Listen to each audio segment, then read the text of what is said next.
Como existen muchas diferencias y que cuando la auténtica derecha se manifiesta en su integridad, porque ustedes saben que la verdad es innegociable, ¿cierto? Lo que vimos hoy en día.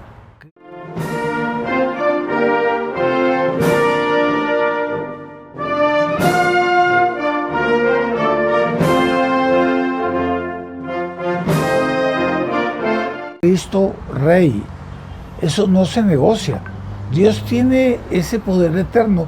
A Dios se le dio ese poder desde el cielo de reinar sobre el cielo y la tierra.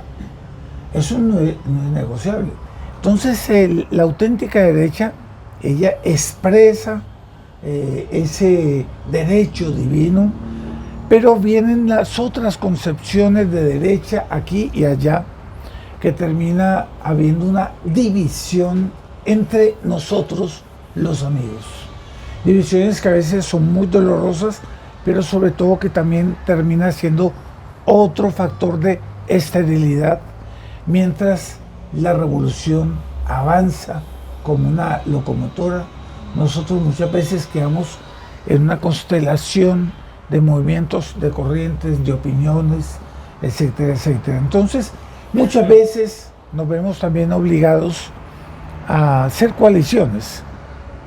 Es evidente que a veces las circunstancias exigen hacer concesiones, hacer alianzas, pero el problema es que a veces nosotros no sabemos bien el límite de aquello que es una alianza circunstancial a aquello que ya nos obliga a contemporizar y a erosionar nuestras propias convicciones católicas, de tal manera que nuestros objetivos de derecha quedan erosionados, quedan evaporados.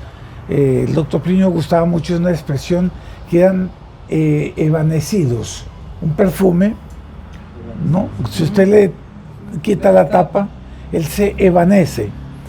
¿Qué es evaporar? No, no es propiamente evaporar, se evanece, se desaparece, ¿cierto? De tal manera que queda sin fundamento, una derecha sin fundamento. Y en esas estamos siempre. Hoy estuvimos hablando de Ayuso y uno, otro. Que vamos a ver, sofísticamente estamos de acuerdo, pero de tal manera hay una pelea entre todos nosotros que uno dice, aquí hay algo por el cual nos quieren dividir y en el cual toda nuestra labor termina siendo estéril. Yo no sé, disculpen que yo sea un tanto coloquial, quería preguntar, ¿no está viendo eco? No, estaba escuchando bien. Porque yo quisiera que estas conferencias, para hacer bien, esclarecer a las personas, después vaya al canal de YouTube, de tal manera que sea un punto de referencia, ¿cierto? Entonces yo creo que vamos a comenzar por este punto.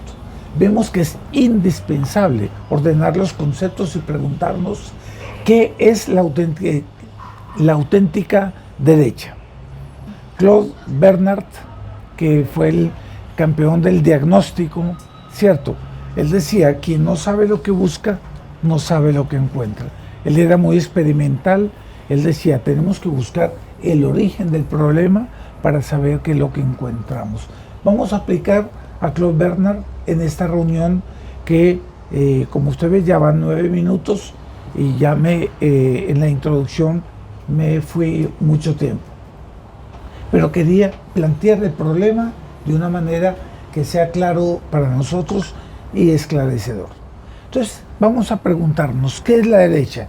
Yo quise definirla con una frase que el doctor Plinio Corrado Oliveira colocó en el libro Revolución y Contrarrevolución, cuando él se preguntaba, ¿qué restaurar?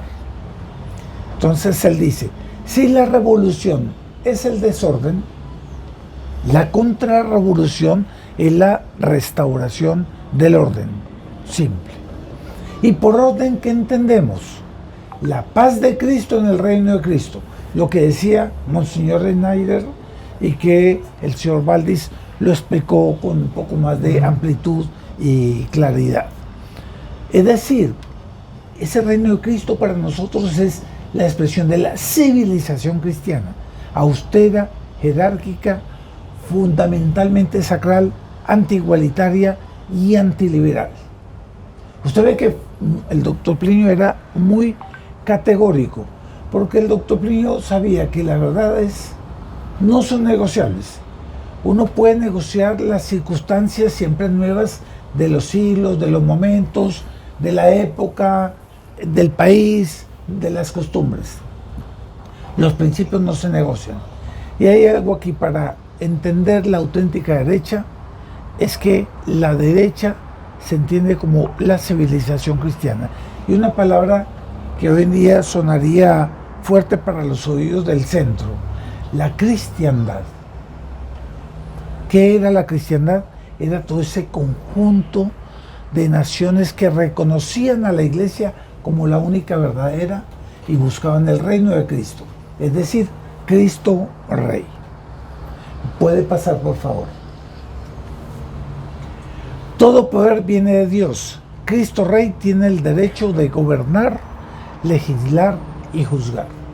El señor Valdés explicó claramente, y no voy a explicitar más, de cómo mi reino no es de este mundo, pero él debe inspirar este mundo, porque hay una relación entre el mundo trascendente y el mundo temporal, y que esto aquí es como un seminario para ir al cielo. Por lo tanto, si hay leyes inicuas, es un seminario para ir al infierno. Si son leyes buenas, que son conforme a los 10 mandamientos, es un seminario para ir al cielo, ¿cierto? Dice Mateo, me ha sido dado todo el poder en el cielo y en la tierra. Aquí entra el lado más bonito que el doctor Plinio siempre se entusiasmaba mucho, era esa figura de Cristo Rey, ¿cierto? Porque realmente todo lo que no sea basado en la ley de Dios es estéril, es hueco, no tiene sentido, queda vacío, ¿cierto? Todo lo que está en función de él cobra sentido. Entonces nosotros no nos vamos a poner a ir a ver toda una serie de otros conceptos de derecha, vamos a ir al concepto de derecha, y a eso nos ordena mucho el alma. Entonces vamos a ver qué es entonces la falsa derecha. Vamos a tomar presupuestos de manera coloquial en base a lo que yo aprendí del pensamiento del profesor Plinio Correa de Oliveira. La falsa derecha, sin nosotros darnos cuenta, entre nuestros propios amigos, a veces sin darnos cuenta y de buena voluntad, asumimos ciertas posiciones de falsa derecha, pero que podemos comenzar ya a poner ese faro. Yo, para no desviarme, voy a volver siempre a Cristo Rey. Es decir, quiero un ordenamiento jurídico conforme a 10 mandamientos, ¿cierto? La iglesia tiene el derecho de inspirar las naciones. Pío IX, él cuando llegó al pontificado, él era liberal, era cómplice de la masonería. Tan es así que la masonería celebró la coronación de él, el pontificado de él. San Juan Bosco al oratorio les decía a los muchachos, ahora no griten Pío IX, griten viva el Papa.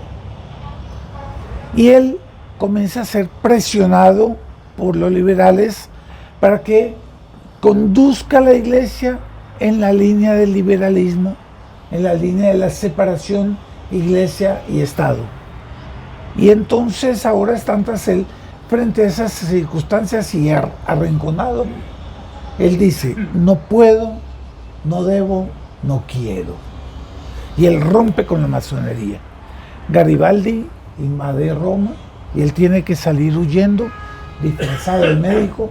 187 mártires dio la Guardia Suiza, porque la Guardia Suiza se puso entre Garibaldi y el Papa, que huyó por el Castello de Sant'Angelo. No sé, para los que conocen Roma, uno va de la plaza de San Pedro, baja por la Conciliazione y da en el Castello de Sant'Angelo, y él corrió y se escondió por ahí, de ahí huyó, ¿cierto? Se fue para Francia, creo. Pero para darle tiempo a él, las tropas de Garibaldi eran gigantescas y la Guardia Suiza eran 187, y ellos murieron defendiendo al Papa. Son mártires, ¿cierto? Entonces, Bueno, ¿en qué se caracteriza la falsa derecha? Para retomar, yo también me estaba perdiendo de rumbo, así que retomo el rumbo. Las características, ella normalmente se delata por un pragmatismo de orden político e ideológico, lo que ellos llaman una realpolitik. Y ella se adapta a la arena de las confrontaciones ideológicas, jurídicas y religiosas del adversario, de manera tal a que quiere hablar el mismo lenguaje del adversario para refutarlo y vencerlo. Usted ve que es una utopía. ¿Y cuál es esa arena común de esa falsa derecha y de la izquierda? Porque esa arena donde se da el debate comunismo, anticomunismo hoy en día, no es la verdadera arena del comunismo, anticomunismo, está todo en la arena de la revolución, en la arena sofística, en la arena de las circunstancias todas revolucionarias que se caracterizan aquí en 3 puntos. Libre determinación de las personas. Entonces usted le dice a un derechista, muy buen derechista, etcétera, etcétera, de buena voluntad, de todo eso. No, es que las personas tienen derecho a determinar su vida y se queda callado y dice, bueno, sí, ¿no? Claro, si él quiere ser homosexual, si él quiere abortar, pero bueno, yo por supuesto no lo acepto, pero bueno, hay que aceptar la libre determinación de las personas y ya... Este está... no, porque no está conectado. Porque se dio porque me acerqué acá. ¿Se acercó mucho? ¿A dónde? Para no acercarme más. ¿Qué es en la posición en la que está? Ah, bueno, aquí quietecito. Ah, tampoco. Toca quietecito. Este es del diablo. No somos pero una falsa. Ah, bueno, quíteme eso. Es más, mejor. No, Entonces, tú eres así normal, mejor, tú vea. eres normal. ¿Ven qué estaba yo? Ah, la libre determinación de las personas. Determinación.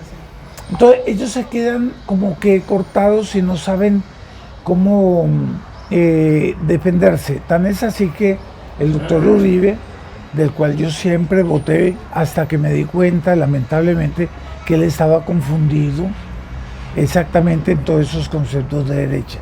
Él hizo una declaración, yo me acuerdo de haber visto esa entrevista de él, en la que él dice, yo personalmente soy contra el aborto, pero como eso es ley, no solamente la voy a aceptar, sino que la voy a promover y coloco todas las instituciones del Estado a que se promueva el aborto. Yo lo oí. Compromiso. Para evitar, para Compromiso. reducir, nada. Y él decía, yo soy contra el aborto. Cómplice. Entonces usted ve que son personas que pudieron haber tenido una base buena al inicio, pero quedaron enredadas sofísticamente en el problema porque estaban en las arenas de la revolución. Segundo punto, la derecha, digamos que se enarbola allá afuera, ya acepta el principio de iglesia y Estado, de manera tal, separación iglesia-Estado no puede haber. Existen dos reinos, dos autoridades, la espiritual y la temporal. Ellas tienen sus propias prerrogativas, pero el poder temporal tiene necesariamente que estar inspirado por el poder espiritual, porque si no él cambia el rumbo de su propio destino.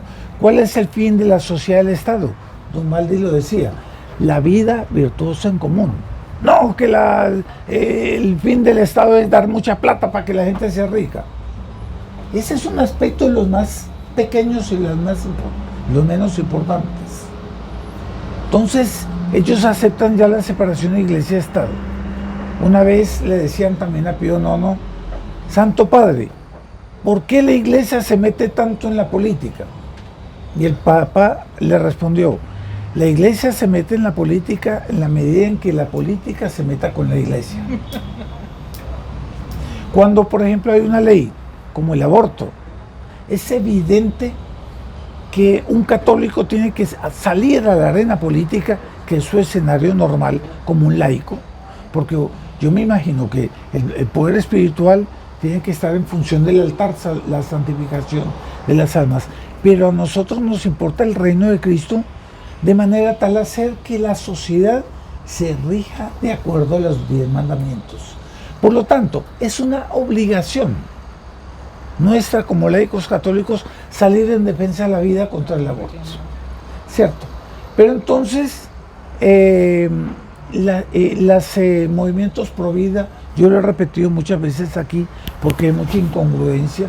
Cuando nosotros comenzamos aquí el debate sobre el aborto, fuimos los iniciadores de las marchas pro vida en Bogotá en el 2006, cuando se dio la despenalización del aborto. Cuando Cruzada comenzó aquí, continuamos las campañas, pero siempre llevando la imagen de Nuestra Señora, los estandartes y rezando el rosario, dando argumentos de que el aborto es pecado, ¿cierto? Bueno, a mí me llamaron de la arquidiócesis, el secretario de familia, diciendo: Luis Fernando, qué bueno, ustedes tienen mucha potencia de acción. Sin embargo, consideramos muy imprudente darle sentido religioso a la vida, a la batalla pro vida. Mira, te invito a una conferencia con 11 abogados de la curia para explanar para que te convenzan que tenemos que hacer una batalla pro vida solo en el argumento jurídico. ¿No?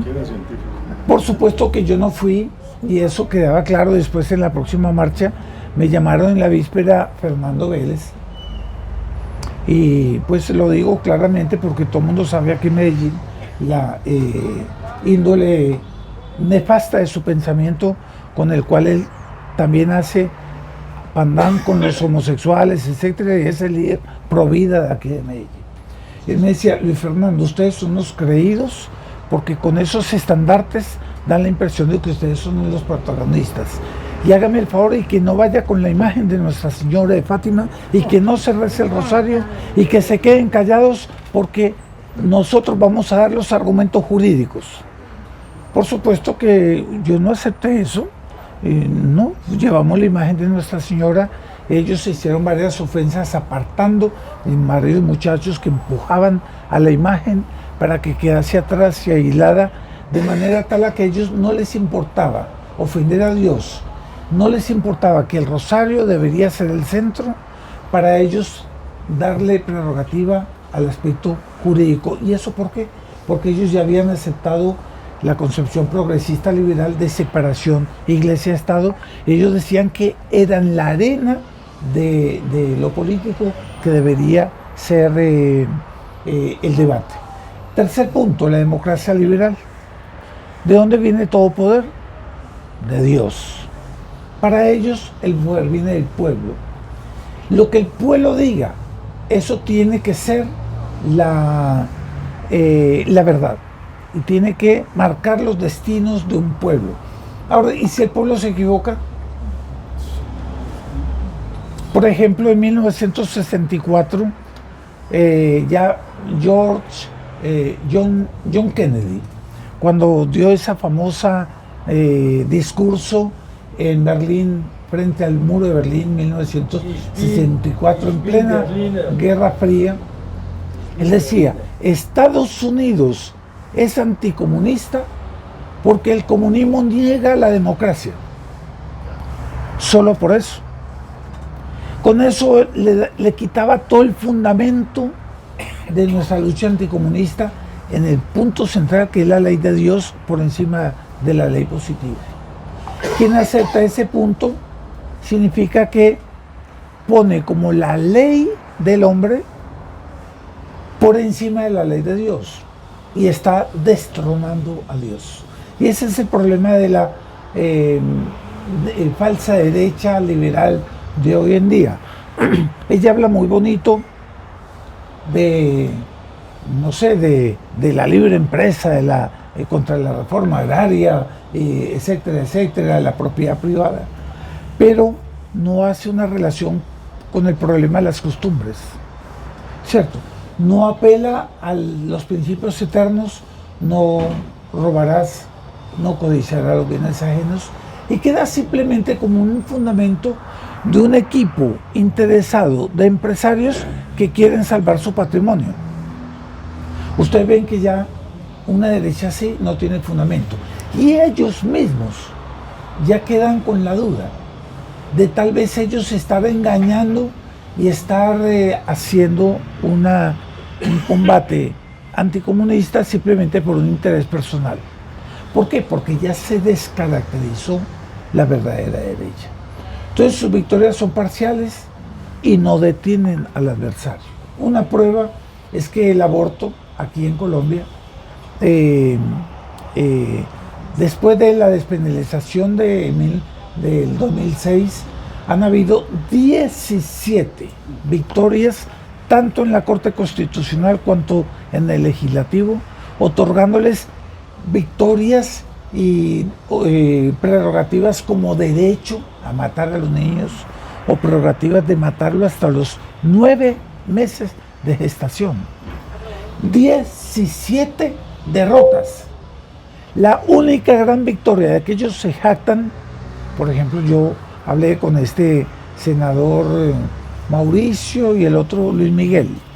Luis Miguel se jactaba, una gran victoria que habían en la plenaria del Senado, habían logrado que se hiciese 1 minuto por las víctimas de la ley Provida, de la ley del aborto.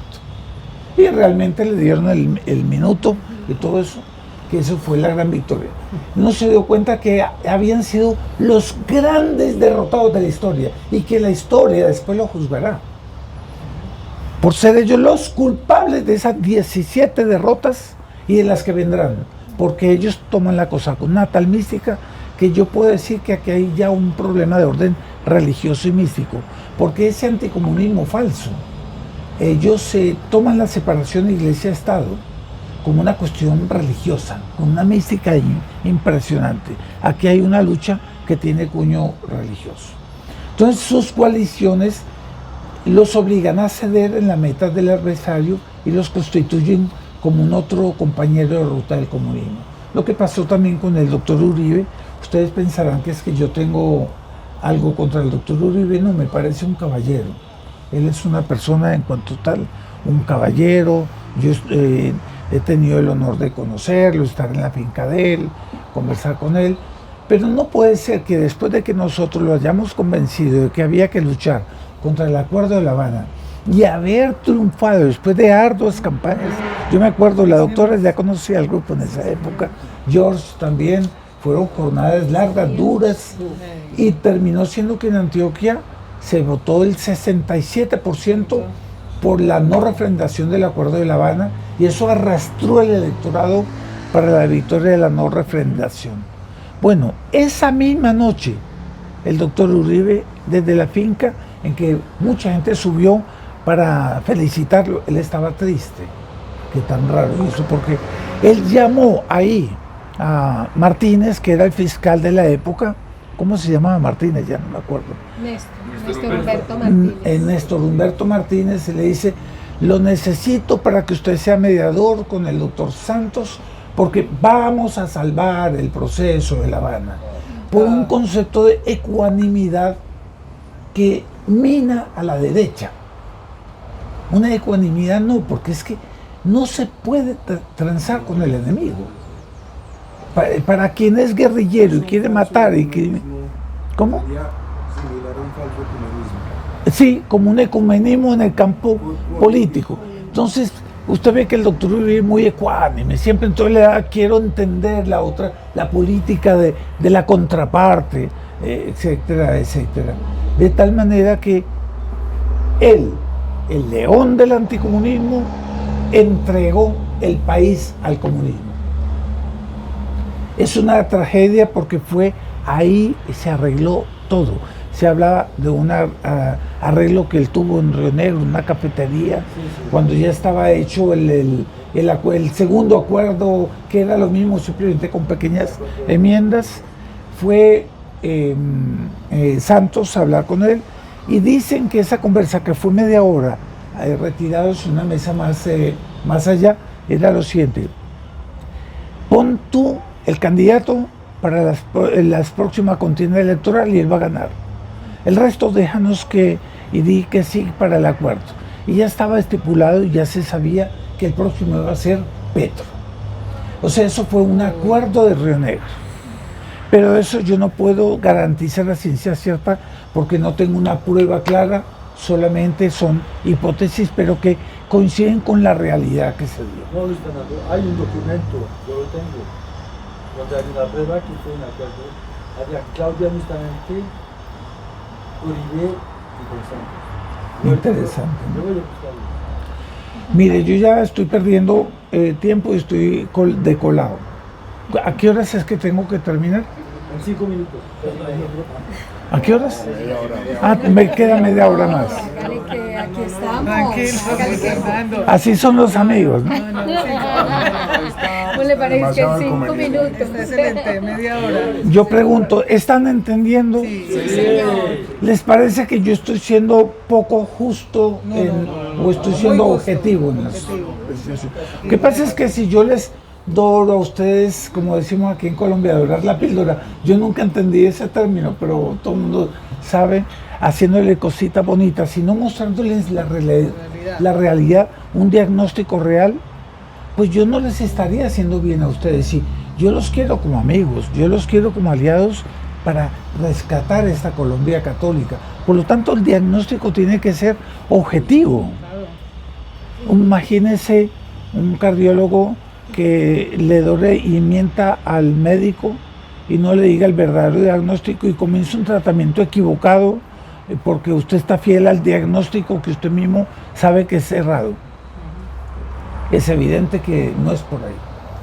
Entonces vamos a hablar pues cómo fue ese avance en la revolución, porque la falsa derecha hoy en día podríamos entenderlo, pero la falsa derecha siempre existió.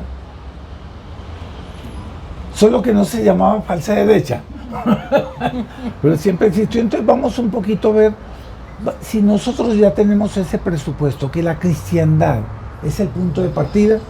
No, creo que, espérate, este ya tiene que pasar. Eso, estamos bien. Vamos a hablar después de la cristiandad como punto de partida, el reino de Cristo, que fue la época más bonita de la humanidad, que fue la Edad Media, ¿cierto? Rajimper nos dice que fue el auge de la civilización y la base para todas las ciencias y la cultura, la civilización y la ciencia. Por lo tanto, no fue esa época de oscurantismo y barbarie, porque fue la época de la cristiandad en que la sociedad y el imperio estaba al servicio de la iglesia, ¿cierto? Así como San Jorge defendía la doncella del dragón. Entonces, después de eso vino la decadencia, la falta de amor de Dios, y comienza el renacimiento pagano. El renacimiento pagano fue un intento de decir que la iglesia fue un escollo en la historia y que había que renacer la cultura, el pensamiento, las artes y las costumbres de antes de nuestro Señor Jesucristo, tanto griegas como romanas, ¿no? Y se dio en una Europa se llenó de bacanales, ¿cierto? En la que el despacho, digamos, de los instintos primarios del hombre gobernaron el mundo y fue una verdadera feería, ¿cierto? En ese sentido. De manera tal a que parecía en cierto momento que la iglesia se recogía como una viejita que ya no tenía sentido en la historia y más bien quedaba una propuesta, que no era la propuesta que daba San Francisco, Santo Domingo y los grandes santos, por ejemplo, Cluny y los benedictinos, que se movían otra vez a rememorar a Cristo Rey, a hacer penitencia, a saber que el mundo es un peregrinaje hacia lo trascendente y que esto es un paso para ir al cielo. Pero comenzó a haber un renacimiento pseudo-católico en el cual hasta muchos papas lamentablemente colaboraron. Alejandro VI, por ejemplo, Julio II y varios otros eran hombres muy renacentistas en que permitieron que la disolución de las costumbres se expandiera por Florencia, por los Borgia, por ejemplo, por el mundo entero, pero ya cristianizado, como que dice, es una versión moderna de los 10 mandamientos y la ratificación, eso sí, de la fe católica, del credo, etc. Sofísticamente parecía todo salvarse. Sin embargo, el Vaticano se llenó de desnudos, ¿no? Ese David, El culto del cuerpo. el culto del cuerpo, la Capilla Sistina, etcétera, etcétera, y era como que el hombre, con todas sus cualidades, que era el nuevo Dios que reemplazaba a Cristo Rey. ¿Qué pasaba? Parecía ser una reacción contra el renacimiento pagano. Sin embargo, fue una contemporización. Fueron 2 pasos para adelante y 1 para atrás. Y ellos quedaron pensando que esa pseudo reforma, no, pseudo renacimiento, pseudo católico, era el grande éxito de una reacción conservadora.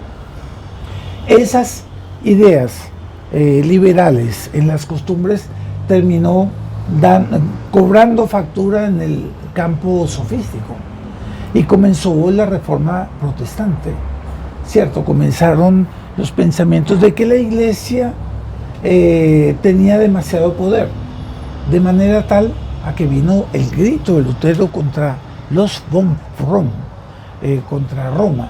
Vamos contra Roma. El Papa, él no podía erigirse como cabeza del mundo, porque había una separación iglesia-estado.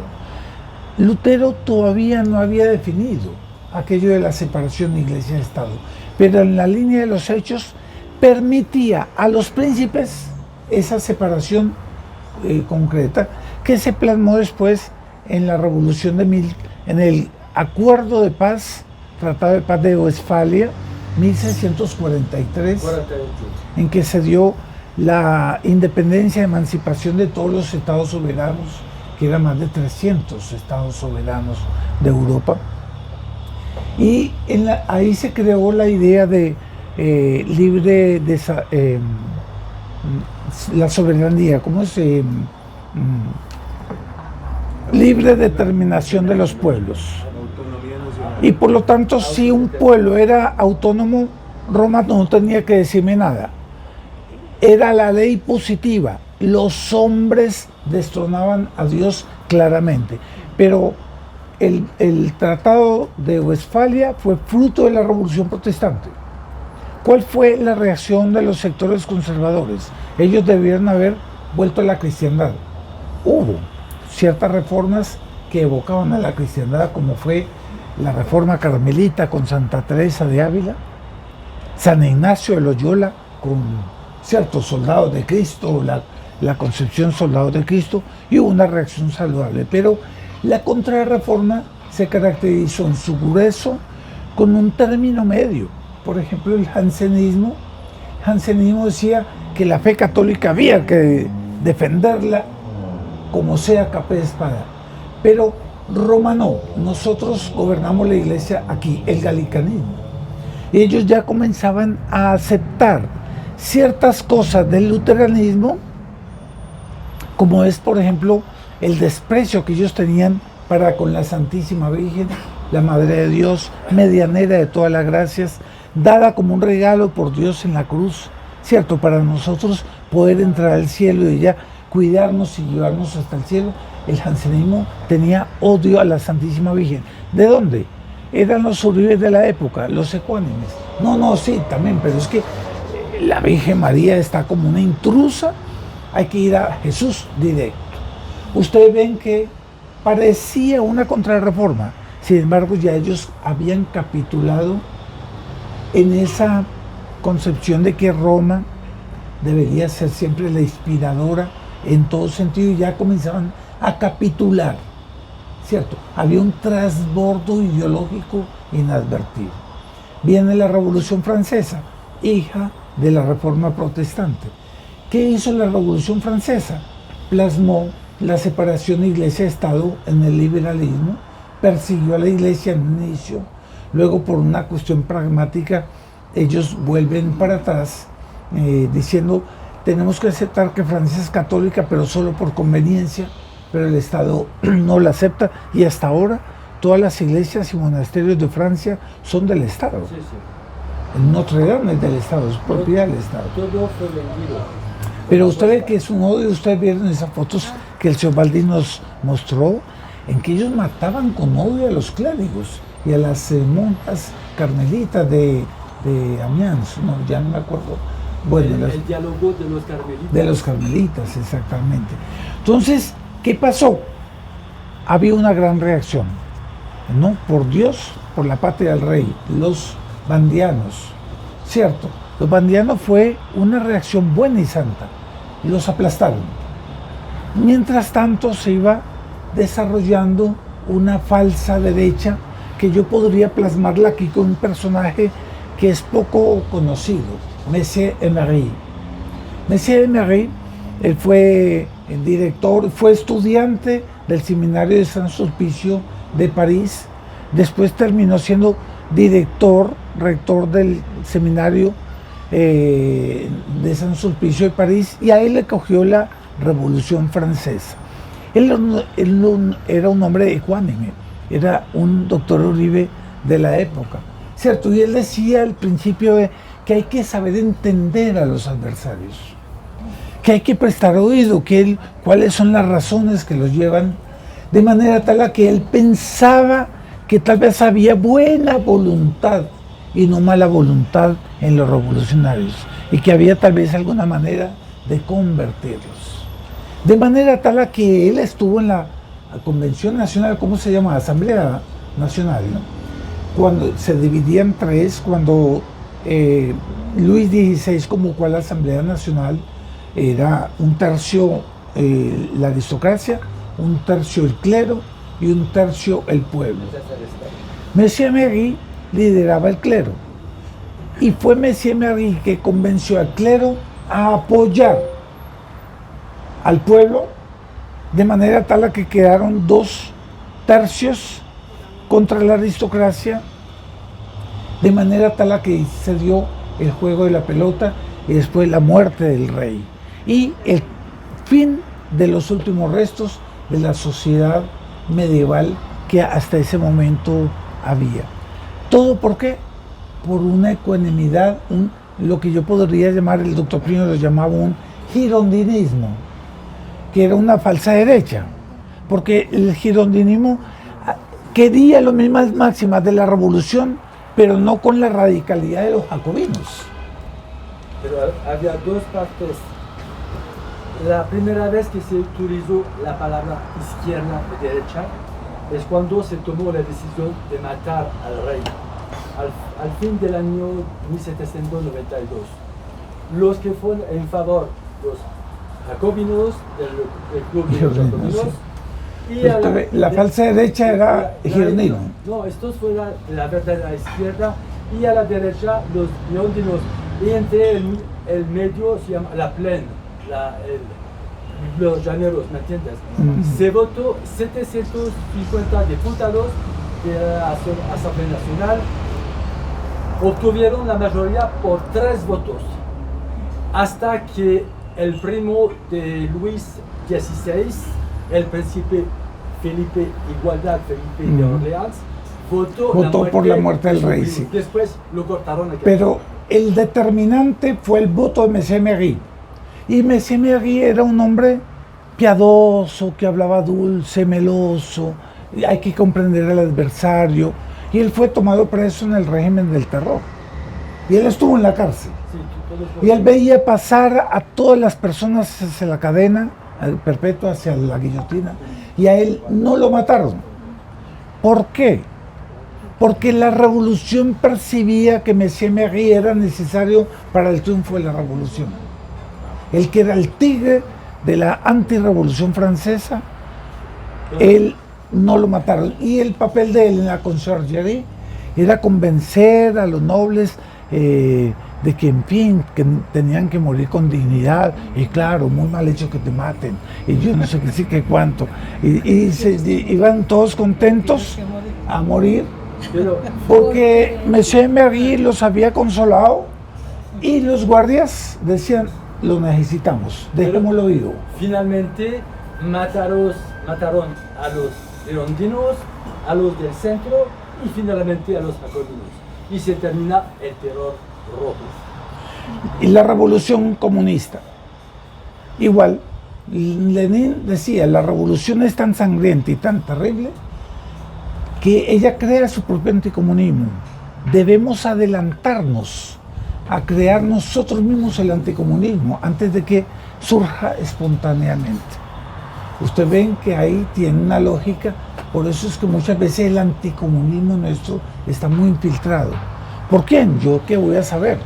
Pero hay muchas columnas en nuestros movimientos anticomunistas, ¿cierto? Yo no apunto a nadie porque no conozco, me hago entender, pero es la política de ellos, es infiltrar de manera tal a que ese falso anticomunismo es viene a ser un anticomunismo que se inspira. Yo tenía acá, yo no sé por qué me falta o no. No, aquí está, creo que sí. El falso anticomunismo se basa en que la democracia, quien gobierna es el pueblo. ¿Alguien me quiere explicar cuál es la diferencia que hay en el concepto de democracia de que el poder viene del pueblo y la dictadura del proletariado? ¿Cuál es la diferencia que hay? No hay ninguna. Tal vez en dosis, ¿cierto? En dosis nada más. Por lo tanto, el anticomunismo actual está jugando en las arenas del comunismo. Yo vi una discusión ahí con María Fernanda Cabal, que es nuestra tigresa del anticomunismo en Colombia. Le decía una líder indígena en la Comisión Primera del Senado: lo que pasa es que ustedes son dictadores, a ustedes los gobierna las FARC y ustedes no son democráticos. Nosotros aquí, este pueblo es respetuoso de la voluntad del pueblo y elegimos democráticamente, en cambio ustedes son tiranos. Bueno, esa indígena hasta me pareció una respuesta muy brillante. Yo no sabía que esos indígenas tenían gente tan capaz. Decía: se equivoca, senadora, nosotros todo lo decidimos por vía electoral, por democracia directa. Nosotros cada decisión la decidimos todos en cuanto a voluntad del pueblo. ¿Sabe cuál fue la respuesta de María Fernanda? Se quedó callada y pasmada, porque quedó sin argumentos. Pero es que usted piensa que en el Congreso se va a ver algún congresista, aunque sea Luis Miguel o Mauricio, que digan: no aceptamos el aborto porque es pecado, es un crimen y va contra la ley de Dios, no matarás. Yo creo que al otro día lo matan. No amanece. Y ciertamente va a tener una sanción disciplinaria diciéndole: señor senador, esto aquí es un parlamento que se guía por medio de la Constitución, que es voluntad del pueblo, y usted no puede venir con la ley de Dios. Una clase de religión. Exactamente. Y lo van a callar y él no va a poder argumentar nunca en función de la ley de Dios. Entonces ellos se dicen: no, por estrategia, entonces vamos a hablar jurídicamente. No les ha servido de nada esa argumentación. En las arenas del enemigo. En las arenas del enemigo. ¿Está quedando claro? Sí, señor. Vea que sí me está dando el tiempo, hasta de pronto unos 5 minuticos de preguntas. Deshaciendo objeciones. Hay dos objeciones que me parecen importantes. Luis Fernando, entonces las alianzas con corrientes afines ¿son válidas o son inválidas? El doctor Plinio en Revolución y Contra la Revolución decía que alianzas con las campañas afines son válidas. Imaginémonos que para tumbar a Petro necesitamos hacer una alianza centro democrático con Partido X o Y. Partido Conservador, que es más comunista que Petro, etcétera, etcétera. Digamos que hay una corriente de alianzas, es legítimo. Que en la causa pro vida, contra el aborto, que sea necesario hacer una alianza con los protestantes, es legítima. ¿Por qué? Porque así hacemos fuerza de poder. Siempre y cuando, ojo que son muy enfáticos en eso, quede claro que nosotros no vamos a transigir en que Cristo es Rey, que los principios que nos deben inspirar para una verdadera derecha debe partir de los 10 mandamientos, que debe haber un fundamento religioso. Porque si no es así, nosotros entramos en medio de las alianzas, entramos en la confusión de alianzas y de contemporizaciones que nos hace daño. Y es lo que pasa hoy en día con todos los movimientos conservadores y con gente de primera. Yo no entiendo cómo la doctora María Fernanda Cabal no se queja de su propio esposo, José Félix Laforí, creo que es que se llama, ¿no? Que está en los acuerdos con el ELN. ¿Qué hace ese hombre, disque león de la derecha, allá? Ahí sí hay una completamente falsa. Una incongruencia completa. Bueno, entonces yo voy a hacer alianza con movimientos aquí, que sea, por ejemplo, con ANCO. Con ANCO puedo hacer alianza con Brandt, con otros movimientos cívicos. Hemos hecho muchas campañas y marchas hasta con Centro Democrático también. Todo eso es legítimo y bueno. Y nadie puede quejarse que Centro Cultural Cruzada ha estado en casi todas, solo en una faltamos, en todas las marchas contra Petro. Y todas siempre hemos gritado juicio político ya, porque queremos orientar. Orientamos en la Confederación. Bueno, entonces, ¿qué pasa? Siempre y cuando la Confederación tenga claro que lo que nos debe inspirar son los 10 mandamientos de la cristiandad y los principios inspiradores de la civilización cristiana. Porque yo no me voy a prestar a que una confederación sea una mezcla en que nosotros mezclemos todos nuestros principios en aras de una realpolitik para llegar a una conclusión que ya es medio camino y que nos transforme en compañeros de ruta del comunismo. Y es lo que pasa, por ejemplo, Fico decía, por ejemplo, aquí para la alcaldía decía: yo quiero llamar a todos, hasta los de centro izquierda, para que trabajemos juntos. Autollamarse. Compromiso. ¿Cómo?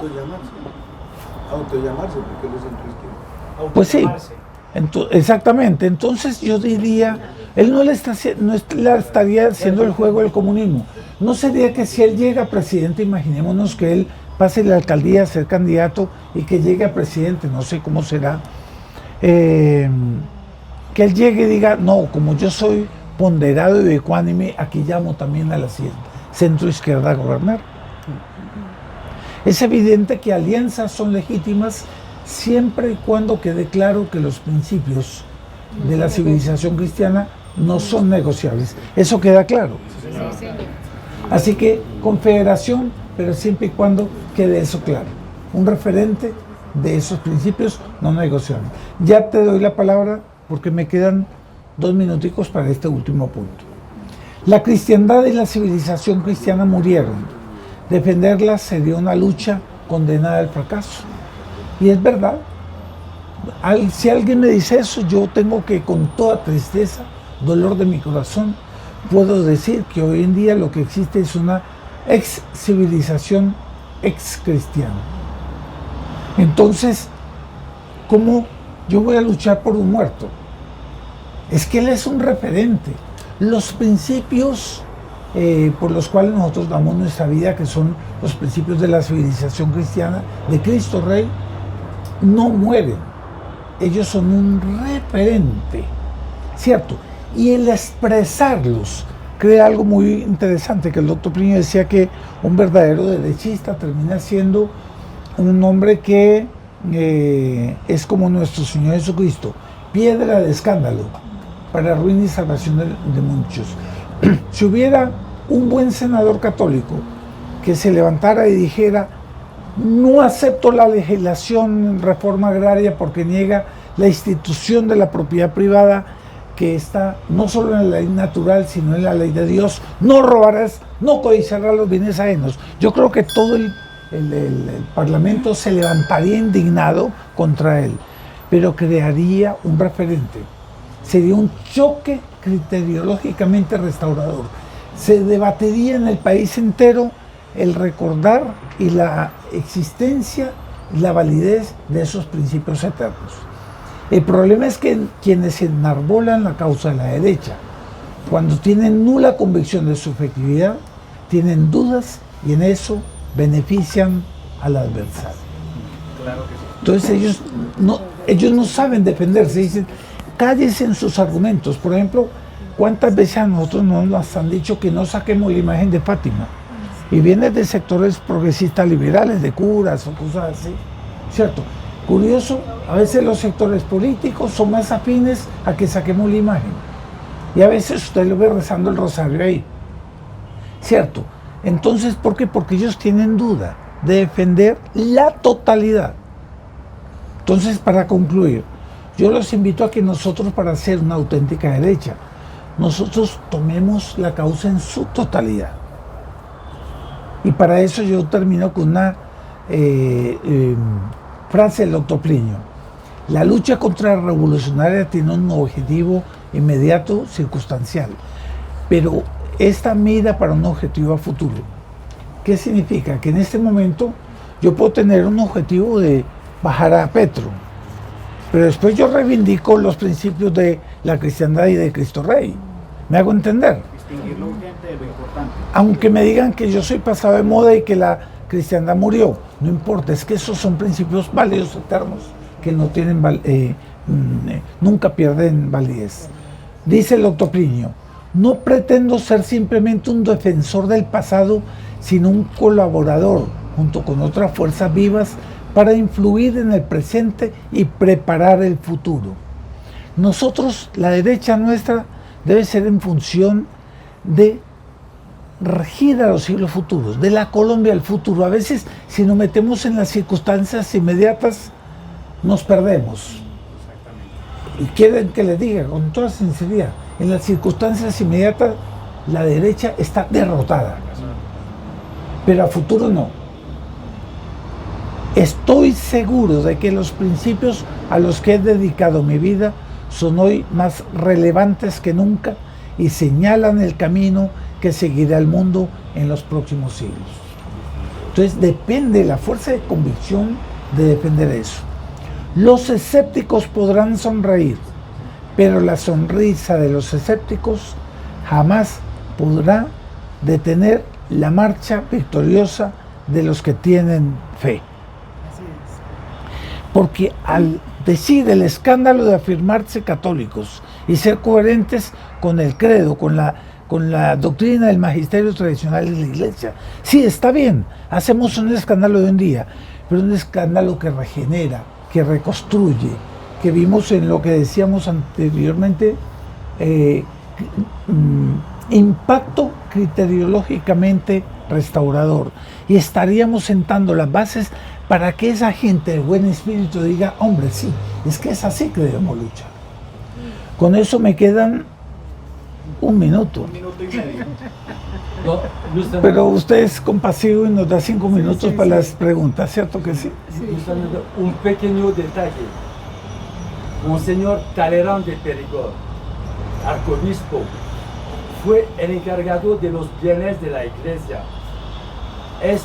Fue él que pidió a la Revolución Francesa vender los bienes de la iglesia católica, un propio de la, Era un arzobispo, de la iglesia. arzobispo ¿Y de sabes Tan. qué? Este arzobispo después fue ministro de las Relaciones Exteriores de la Revolución, del directorio, del consulado, de Napoleón y de Luis XVIII. Monsieur George, son 5 minuticos y quiero... Katia, por favor. No te estoy escuchando, qué pena. A los católicos que ya no ejercen, que fueron católicos, hace poco vi una noticia en donde hay mucha corriente luciferina que quiere juntar a Satanás en muñequitos, en películas, y a ellos, los que fueron católicos, no les gusta ese tema. Entonces, algo de efecto de su anterior catolicismo está siendo importante para rechazar el luciferismo que quiere. Muy cierto. Y es ahí donde nosotros debemos ubicar, doctora Katia, que es lo siguiente. Nuestro apostolado, cuando él es contundente, claro que tiene que ser empático, respetuoso, como debe ser, pero contundente en los principios. Nosotros apelamos a las conciencias y a las nostalgias de esas personas que, si bien se han hundido mucho, al oír la doctrina apropiada del magisterio de la iglesia, tienen nostalgia, se dicen, hombre, tiene razón. Y comienza un camino de regreso para la casa paterna. Por favor, doctora. Yo tenía solo una pregunta acerca de lo que dijo durante la conferencia.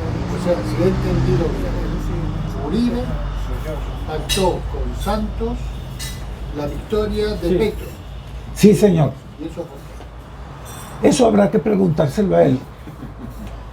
Para mí es una...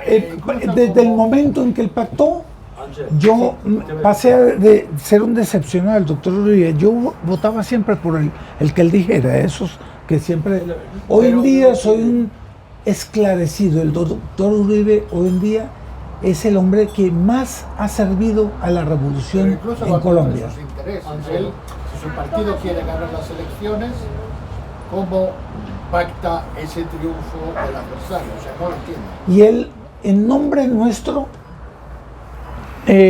negoció una cosa que nadie le dio autoridad. Eso es otro tema.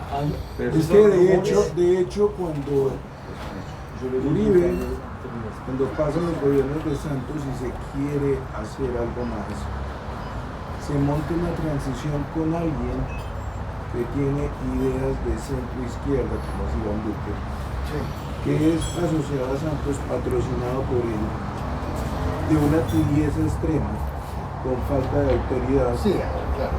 absolutamente preparando el camino y el terreno para que esto llegue. ¿Pero para qué? Pues yo no entiendo incluso Con interés. Porque ellos, Es lo mismo que Messier Merry, lo mismo que pues, todas las corrientes falsas derechas a lo largo. porque la mano firme es una, pero el corazón grande es otra, y ese corazón, Y porque él ya es un demócrata de la voluntad del pueblo. Él ya está dividido en esos principios. Una última pregunta. Es como, pues luego le voy a hacer la pregunta, pero porque pues nosotros fuimos los que más participamos del no, ¿cierto? De hecho nosotros sembramos las bases. Claro, usted era de los que enfrentó a Santos aquí afuera. Exacto, nosotros empezamos las campañas de pite contra las FARC, denunciando los acuerdos, y de hecho antes de que se empezaran ya a generar ese revuelo de denuncia contra los acuerdos, nosotros ya habíamos hecho un manifiesto y estábamos diciendo que eso no iba a ser algo bueno para el país.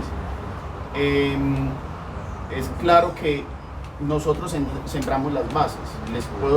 Soy testigo de que Cruzada sembró las bases y el Centro Democrático de Para hecho, esa victoria, convocó a ¿no? Cruzada para empezar, digamos, también como a plegarse a esa campaña que nosotros tuvimos. Mi pregunta es la siguiente, don Luis Fernando. Ellos sabiendo cuáles eran las intenciones de la revolución, cuáles eran las intenciones como falsa derecha, sabían esas intenciones, pero hay algo más detrás de eso. O sea, alguien más podría, digamos, dar una orden a Uribe al respecto de pactar con los acuerdos, ir a pactar con Santos. Digamos, pro bono pachi, yo podría decir del doctor Uribe que me parece un caballero, una persona que tal vez está confundido y que está en una posición errática, pero por otro lado, aparte del doctor Uribe, porque a mí no me gusta hablar de personas, puedo decirle que yo creo que la masonería estaría muy comprometida en el desarrollo de una falsa derecha. Porque, por ejemplo, aquí la reforma agraria, todos los grandes avances de la revolución acá han sido hechos por el Partido Conservador. Tanto Misael Pastrana Borrero, cuanto Andrés Pastrana, cuanto todos ellos, fue el Partido Conservador que siempre hizo avanzar a la revolución. ¿Cómo? la tibieza extrema de Andrés Pastrana en su época, las concesiones, los tiempos de salida de esa vez que les dejen ahora para poder salir. Sí, señor. Y yo les pido disculpas por la brevedad del tiempo, pero les ofrezco una cosa mejor. Es que va a haber una persona que le pedí para que grabara. Si alguien tiene preguntas de estas conferencias que no hayan podido ser resueltas acá, ustedes las hacen y yo me comprometo a hacer un video del canal de YouTube diciendo, están estas preguntas y vamos a responderlas. ¿Les parece bien? Sí, muy bien. Entonces vamos a terminar la reunión.